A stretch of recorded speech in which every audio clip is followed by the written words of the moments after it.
Hello everyone, welcome to this video. In this video we'll cover GST Council. Okay, let's begin.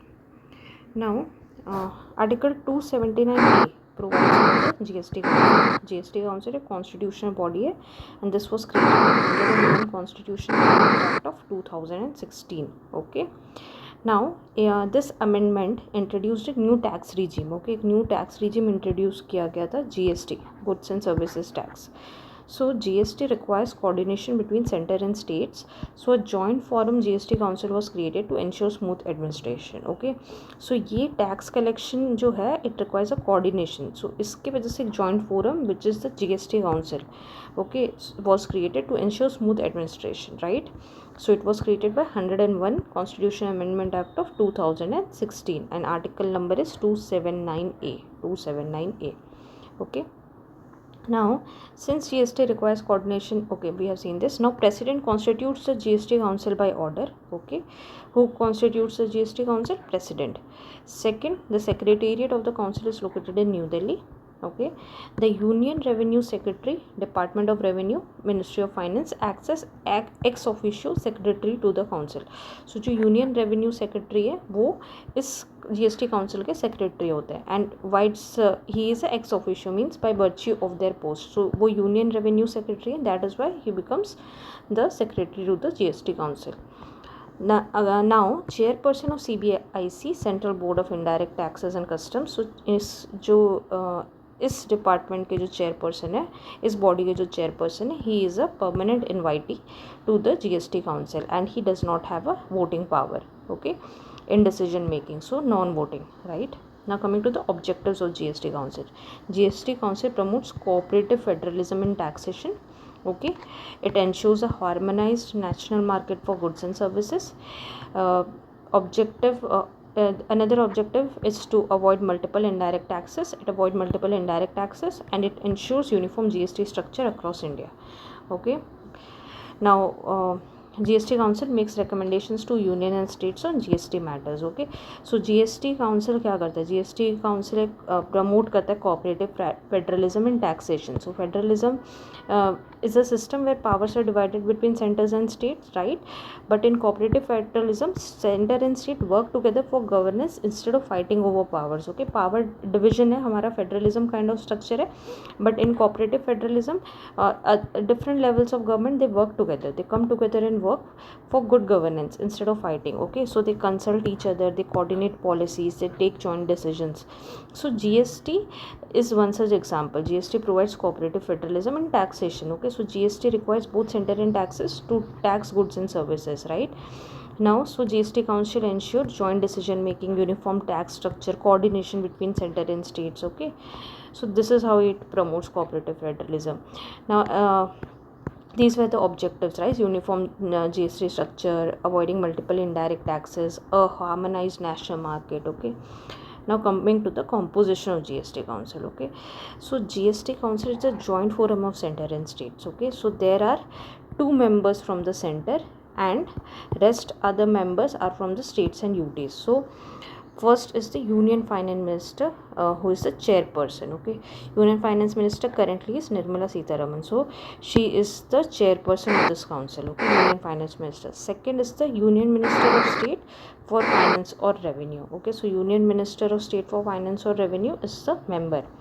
Now coming to each state and UT, so finance minister of each state or any other minister nominated by the state government. Okay, so we have one finance minister, one minister of state of finance, then we have finance minister or any other minister who is nominated by the state government as members. So from 28 states and 3 UTs with legislature, which is Delhi, Puducherry and JNK. Okay, so ये 3 UT के और ये 28. So 28 plus 3, how much? 31, and then we have 2 from center, which is 33. Okay, so we have total 33 members.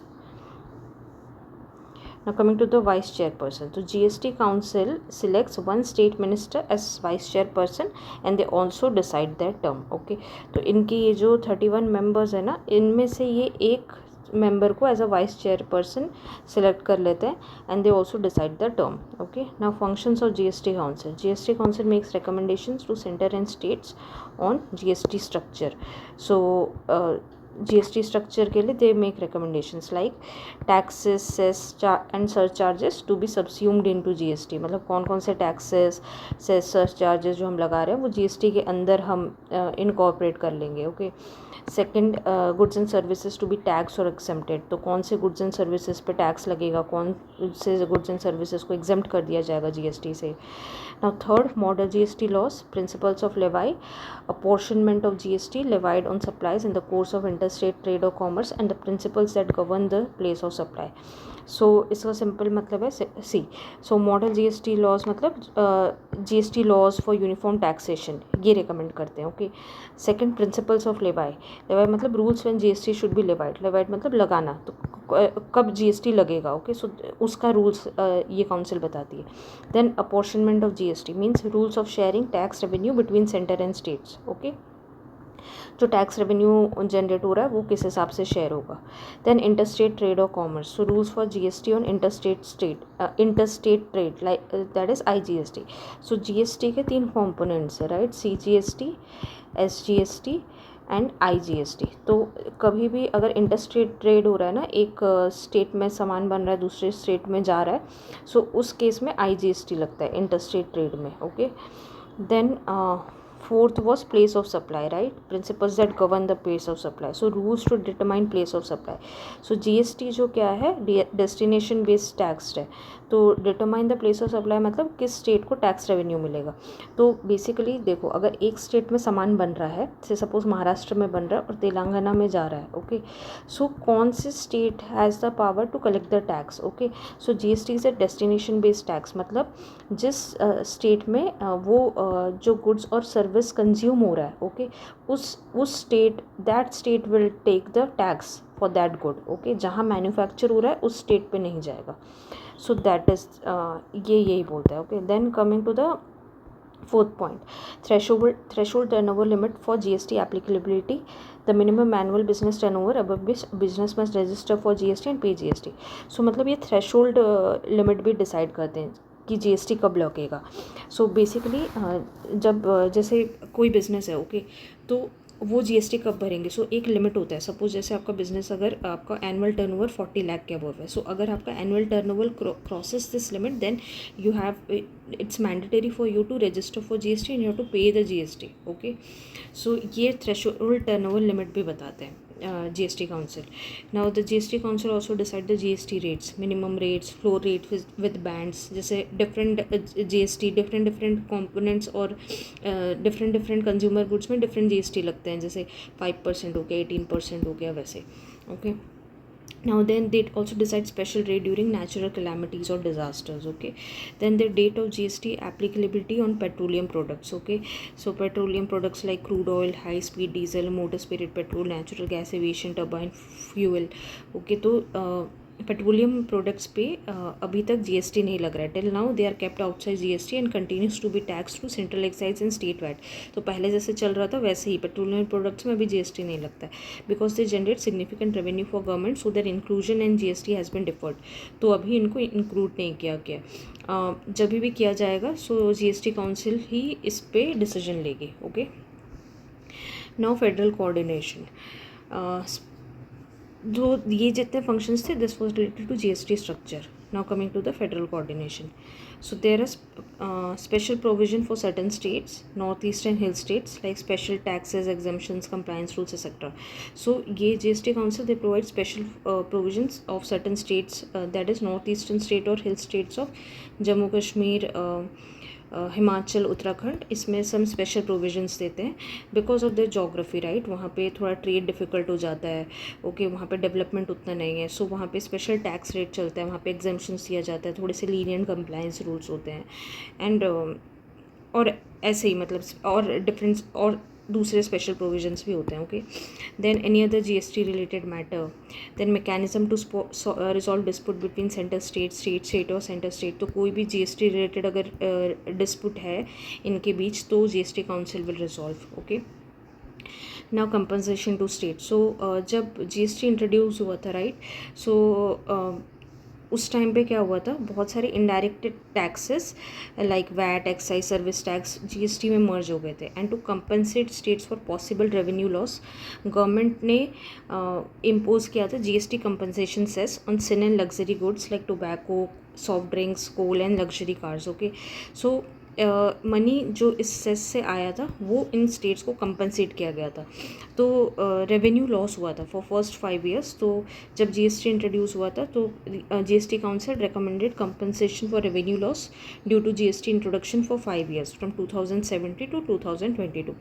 सो इनके recommendation के basis में parliament ने एक law लाया था, GST compensation to states act of 2017. और ये इन्होंने कैसे किया, they imposed a compensation cess. ठीक है, ये सारे प्रोडक्ट्स में इन्होंने एक एक्स्ट्रा सेस लगाया और उससे जो रेवेन्यू जनरेट हुआ था उसको यूज़ करके they compensated the states. Okay, no nature of recommendations of GST council are not binding. Okay, however generally उसको फॉलो किया जाता है to maintain a uniform GST structure.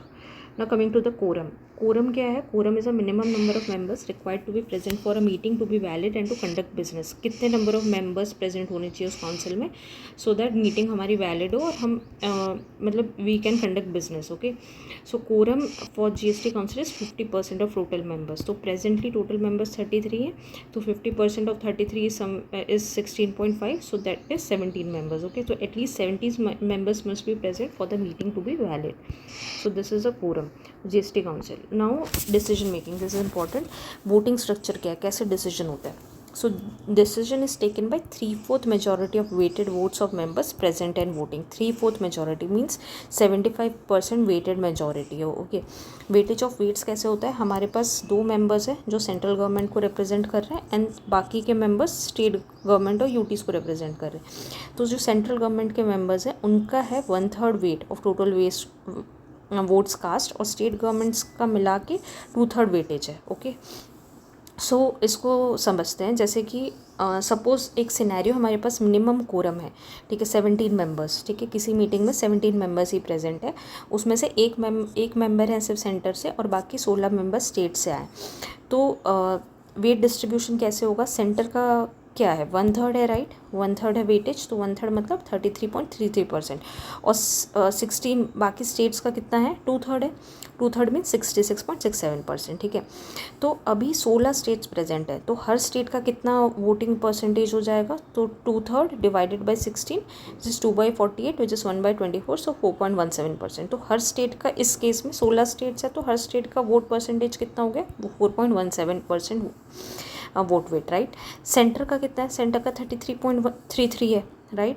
सो तो किसी भी डिसीजन लेने के लिए सेंटर ने अगर हाँ बोला तो सेंटर की तरफ से 33% आया. हमें टोटल कितना वेटेड मेजॉरिटी चाहिए डिसीजन पास करने के लिए, 75%. तो कितने स्टेट्स को हाँ बोलना पड़ेगा, तो 75 माइनस 33 कितना, 41.67% हमें अभी भी चाहिए. ठीक है, इतना परसेंटेज अभी चाहिए हमें ताकि डिसीजन को पास किया जाए. तो 41.67 डिवाइडेड बाई 4.17 मतलब 10. तो अप्रॉक्सीमेटली मतलब एग्जैक्टली 10 स्टेट्स मिनिमम को हाँ बोलना चाहिए ताकि डिसीजन पास हो जाए. सो अगर 17 मेंबर्स प्रेजेंट है और सेंटर मानता है तो at least 10 states must agree for the decision to pass. Okay, ये समझ आया ना. एंड हम क्यों बोलते हैं कि ये जो वोटिंग स्ट्रक्चर है, ये देखो जैसे यहाँ पे सेंटर का 33.33 है, ठीक है, और 2 मेंबर्स हैं सेंटर से.